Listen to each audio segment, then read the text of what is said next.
G'day everyone, it's your boy Jacko G Freak, and thanks for returning back to the channel. We do appreciate that. Today we're going to be diving into the wild world of Aura, the epic open world setting of Tom Clancy's Ghost Recon Breakpoint. But first, let me share a little bit of my story with this game. Now, I personally never saw any advertisements for Tom Clancy's Ghost Recon Breakpoint.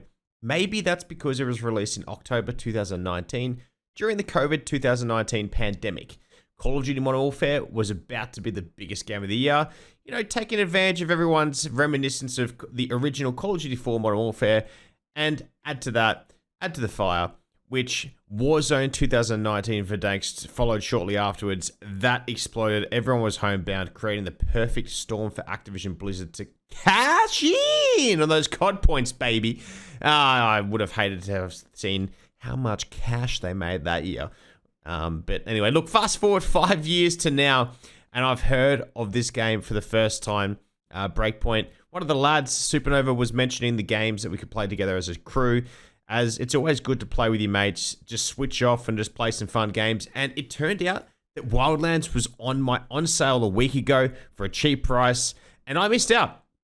And I was like, damn, man, I'm going to choose. But at the same time, I kind of didn't miss out. Like, I chose to spend my time and cash playing the new hot property known as XDefiant, Ubisoft's flagship game, I would say, with Mark Rubin and Paddy Aikes, Call of Duty World Champion. But look, check out my previous videos on that game. It's a great FPS shooter to sink hours in with the squad.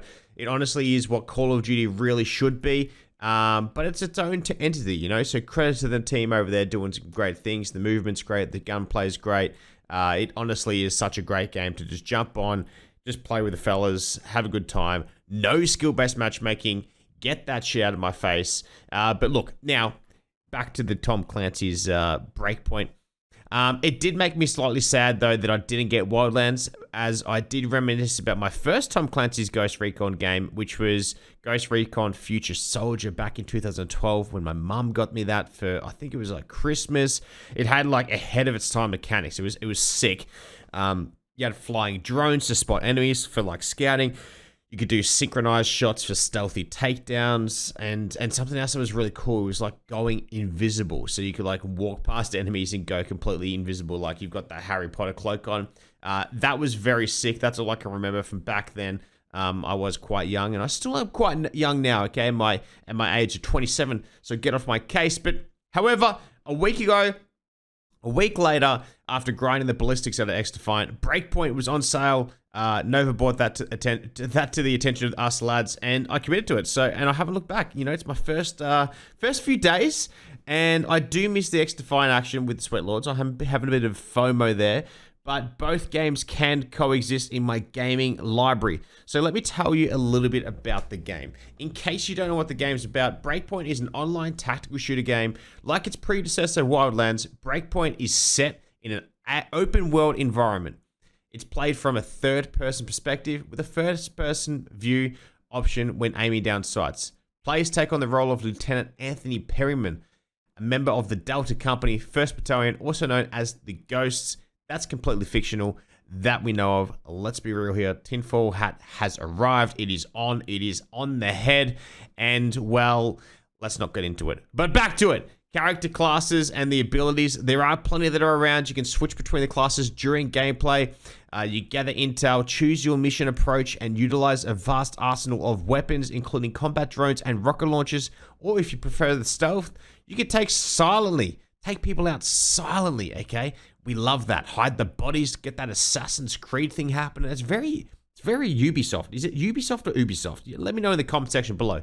But carry away the fallen teammates to revive them safely and everything like that. So chuck them on your back like in Fortnite and everything, or make it really like a proper military simulator, which is great. Now, survival is key in Breakpoint. Enemies are tougher, they are smarter, and have the same gear that you do as well. They'll patrol the world looking for you. You'll need to gather those resources, craft items like bandage and grenades, and manage your fatigue, injuries, rations.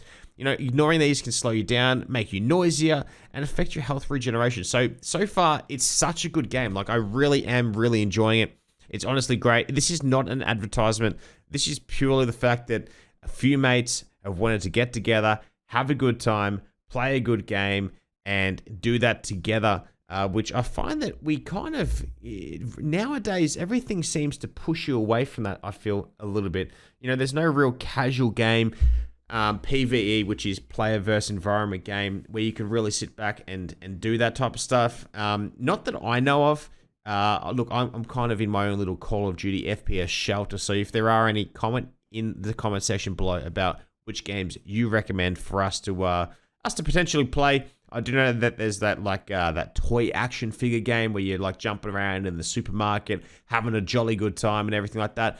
But look, you set up the biovac shelters to heal, manage the inventory, and switch classes in this game. So you go around and jump in the campfires, and you can like rest and make sure like you can go to sleep and wake up at a certain time, so you can do night missions or day missions, etc., etc. The game can be played solo, which is great as well. I was doing that the other night just to level up some things, get that all happening, you know, make sure to refine my gear a little bit.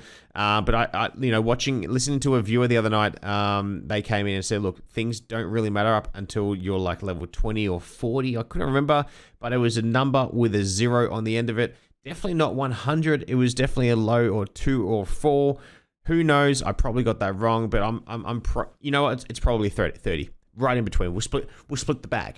Split it right in the middle. But you can also squad up with 3 other friends as well, so that's pretty cool. And you can also get AI squad mates as well.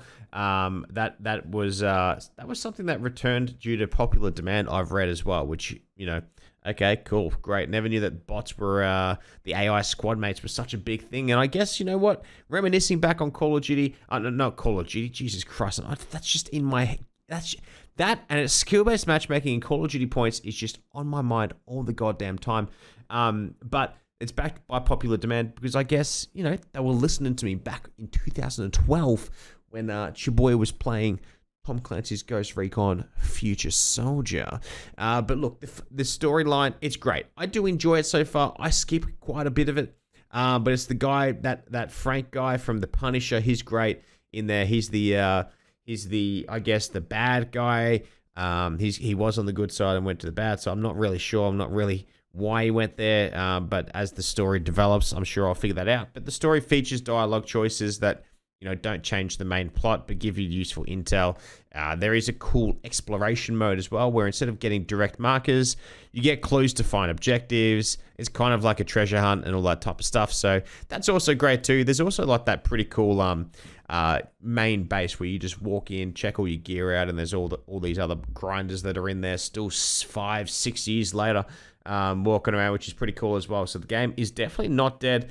But it has emerged and broken free. But Breakpoint also offers a competitive multiplayer from the get-go and end-game content like raids to keep you hooked for a long time after you finish the main story as well. So that's just a bit of a quick guide to Tom Clancy's Ghost Recon Breakpoint World of Aura. There, whether you're sliding down cliffs, sneaking past enemies, or crafting your way to survival, there's plenty to keep you on your toes in this game. It is great. The colors are vibrant. I can see that roaming around the map can get a little bit boring at times, but obviously I am new to the game, so following the story mode is great, and I am looking forward to those raids. Should I get to those, that would keep us hooked long enough, and hopefully that can be the flavor of the month, or however many months it is until, I guess, the next Call of Duty release. But look, this is such a great game. It is on sale. We got it for $15. We ended up paying for a bigger edition and splashed out a little bit more. But look, let us know what your games are that you're playing currently right now with some of your buddies, and let me know in the comment section below what you guys want me to do a video on next. If you haven't already seen my videos as well on X-Defiant or Call of Duty, go check them out at the channel. Subscribe if you haven't already, and like the video. God damn it. See you guys in the next one. Be safe, stay swole, and as always, boom baby. Peace.